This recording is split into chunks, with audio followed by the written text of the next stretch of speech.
Bienvenidos a esta sección de ¿qué hubiera pasado si? En esta ocasión hablaremos de la película American Psycho. Y bueno, claramente, ¿qué hubiera pasado si al final de la película de American Psycho le hubieran creído a Patrick Bateman? Bueno, hablamos acerca de que respecto a las atrocidades que él cometió, el desenlace de la película probablemente habría cambiado de manera significativa, pero también habría impactado la interpretación de la historia y de los temas trascendentales de la obra. Y uno de los criterios serían los siguientes. Bueno, en los aspectos legales, si las autoridades o la sociedad le hubieran creído a Patrick Bateman, claramente hubiera sido arrestado por sus crímenes.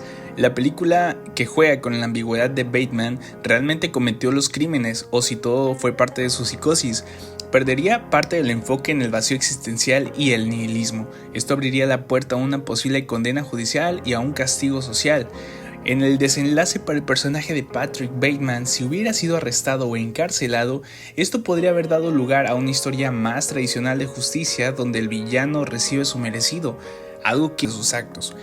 Esto podría llevar a un desenlace en el que, en lugar de sufrir las consecuencias de sus crímenes, Bateman mantuviera su vida superficial, solo que ahora en un entorno carcelario o psicológico. Y bueno, el tema de la identidad y la alineación es uno de los más importantes. Y bueno, en American Psycho es la crisis de identidad de Patrick Bateman, un hombre que parece completamente desconectado de la realidad y cuya vida está definida por el consumismo y el vacío emocional. Si la sociedad le hubiera creído o lo hubiera juzgado, el tema de la alineación y la confusión entre lo real y lo ficticio se habría visto afectado, ya que la película juega precisamente con la duda de si los crímenes de Bateman realmente ocurrieron o si todo fue producto de su mente enferma. Si la película hubiera confirmado que todo fue real, el público probablemente habría visto a Bateman como simplemente un monstruo, eliminando la ambigüedad que hace que la historia sea tan intrigante. Y habría también un impacto en los personajes secundarios. Si las personas que rodean a Bateman hubieran creído por sus confesiones, esto también habría cambiado la percepción que tienen sobre él. Por ejemplo, el hecho de que los personajes como Paul Allen, su abogado o la policía no le crean puede interpretarse como un reflejo de la indiferencia de su humanización de la cultura capitalista en Nueva York durante los años 80. Si su versión hubiera sido aceptada, podría haber subrayado aún más la crítica al sistema, mostrando cómo una persona como Bateman puede escapar de las consecuencias a través de su poder y riqueza, o cómo la sociedad podría haberse enfocado en los crímenes en lugar de la psicopatía subyacente.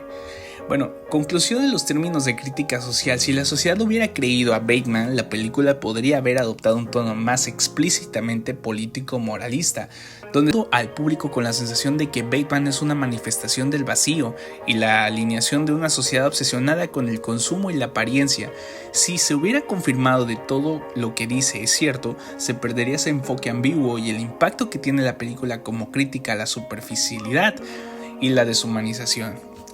Y bueno, en resumen, si Bateman hubiera sido creído al final de la película, se habrían resuelto algunas de las preguntas sobre su culpabilidad, pero eso también habría despojado a la película de la ambigüedad y la crítica profunda que hace tan interesante. La película nos deja con la sensación de que las atrocidades que describe podrían ser una manifestación de su locura y sus fantasías, y no necesariamente algo que ocurrió en la realidad.